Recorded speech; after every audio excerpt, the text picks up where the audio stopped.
All right, in this lesson, I want to talk to you about your strengths, your experiences, and your purpose.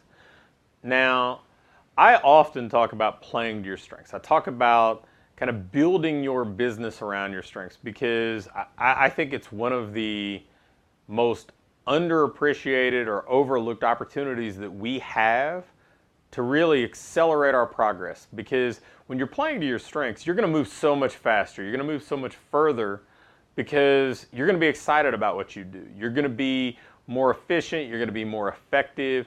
It's just so much better.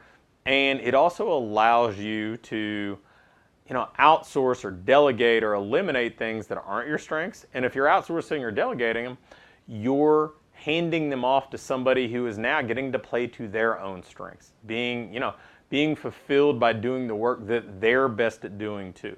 So think about what you're good or what you're great at or what you're willing to become good or great at, things that maybe you feel like you have the potential to be good or great at. Because I know one of the things at this point in my life I would consider a strength is writing, but for years, probably even the first 2 decades, from the time the last decade I was in school to my first decade professionally, writing was a challenge for me. But I definitely enjoyed one-on-one communication. I definitely enjoyed trying to connect with people. So ultimately, I thought, if I can write in my style, I could probably be pretty decent at it. It's just I couldn't fit into a traditional writing kind of box where, I had to follow, traditional kind of grammatical rules or a textbook format of writing.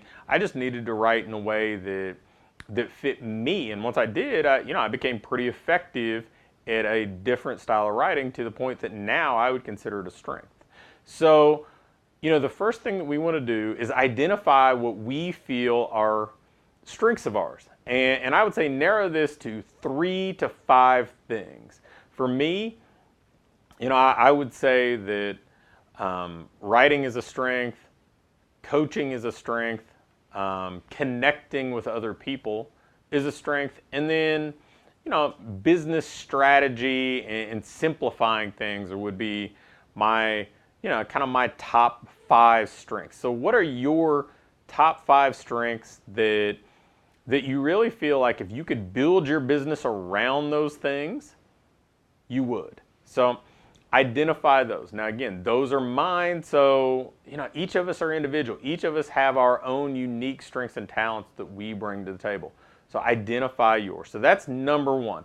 Identify your top 3 to 5 strengths that you would like to build your business around. Things that fulfill you, things that you feel like, you can be the best at. If you're not the best already, you can be the best at, and that you'd be excited about becoming the best at, doing what it takes to develop those strengths into just world-class traits that set you apart from everybody else. So that's number 1. What are your strengths? Number 2, what experiences do you have that allow you to differentiate yourself? I mean, you think about a resume for somebody, right? And it's essentially just their work history. It's their work experience. But to me, each of us have our own resume that helps to differentiate us from everybody else. I know that when I got into the business coaching world, I was one of the few people who had spent the bulk of my life in coaching. Most of the people that did business coaching hadn't really coached much of anybody. They might have been a personal trainer one-on-one for a little bit, but they hadn't spent their life focused on developing themselves as a coach. I mean, maybe there are some exceptions, but most of them jumped right into the business expert side of things pretty quickly, whereas the first decade of my professional life was coaching teams, being measured by wins and losses. So that was a neat experience that I had that I could bring to other people.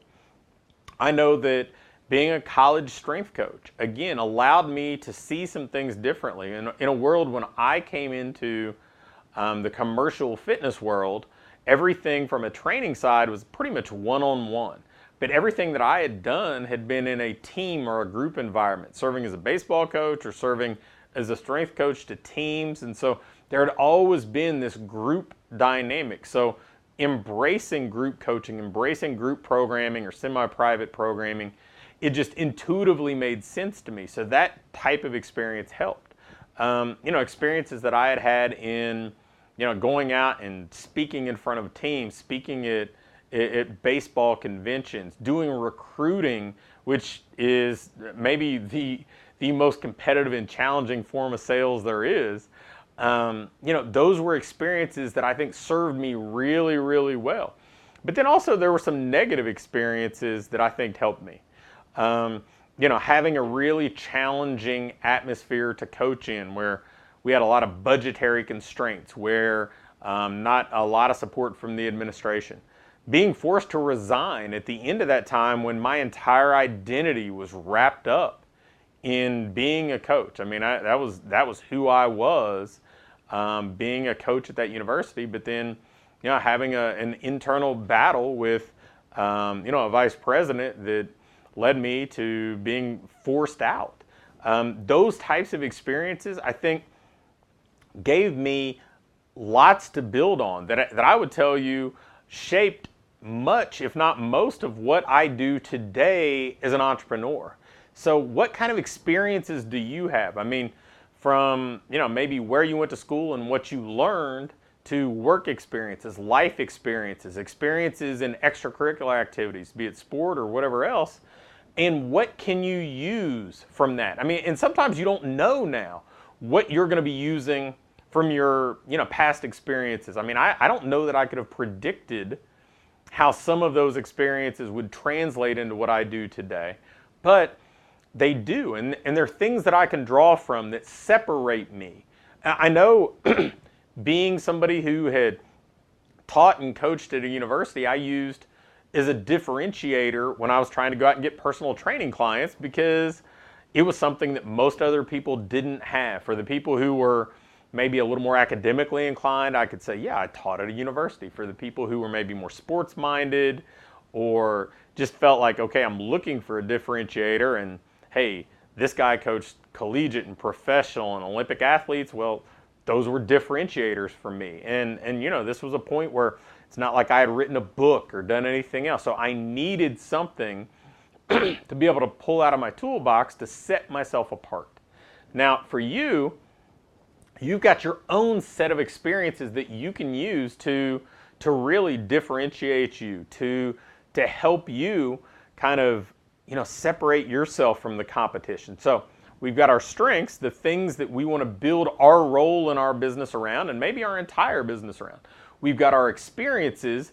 These are going to be things that we can draw from and kind of connect the dots to make, what we're going to do in the future easier and allow us to separate ourselves from the competition. And then we've got our purpose. Basically, what we want to do for others, what we want to do for the people that we serve. And, think about the things that you get the most joy from doing for other people. For me, the coaching piece of it is such a big deal. My purpose, I feel like, is coaching others. It's something that I've done my entire adult life, and it's something I'll probably be doing to the day I retire and maybe even beyond. So think about what your purpose is. Now, a good way to kind of bring that last one together is think about, when I retire, I'll know I fulfilled my purpose when X, fill in the blank, right? When I retire, I'll know I fulfilled my purpose when, like for me, it might be when I've helped 10,000 entrepreneurs build their ideal business. Now I'll know, hey, you know what? I've had a legacy I can be proud of. I've made a difference. In truth, professionally, there'll probably be two sides of it. There'll be helping 10,000 entrepreneurs know they can build their ideal business, and then raise, my children to know that they can build their ideal professional life as well, be it as entrepreneurs, as their employees, or whatever makes them happy. So, to me, that's how I'm going to be able to measure success professionally, if I fulfilled my purpose in that way. So, fill out the worksheet. Very simple stuff that, because again, we're just drawing from who we are. We're just trying to unlock things that already exist in us. We're not trying to create something new or anything else. What are your strengths? What are the things that you feel like you're best at, that you'd like to build your business around, or at least the role you play within your business?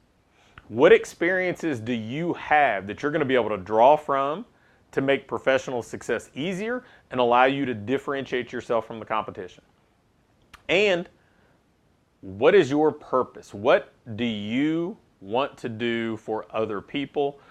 And if you're, answer this question is a way to kind of bring clarity to it. When you retire, you'll know that you fulfilled your purpose when you accomplish X. So that's our assignment for the week. That's the thing that we need to get done. We need to check those 3 boxes. It shouldn't take you a ton of time. If it's taking you a ton of time, you're probably looking past the obvious. You're probably thinking about things that don't necessarily fit into this, or you're trying to draw from somebody else instead of just kind of being authentic and being you. So answer those 3 questions, and that's going to be our lesson for the week.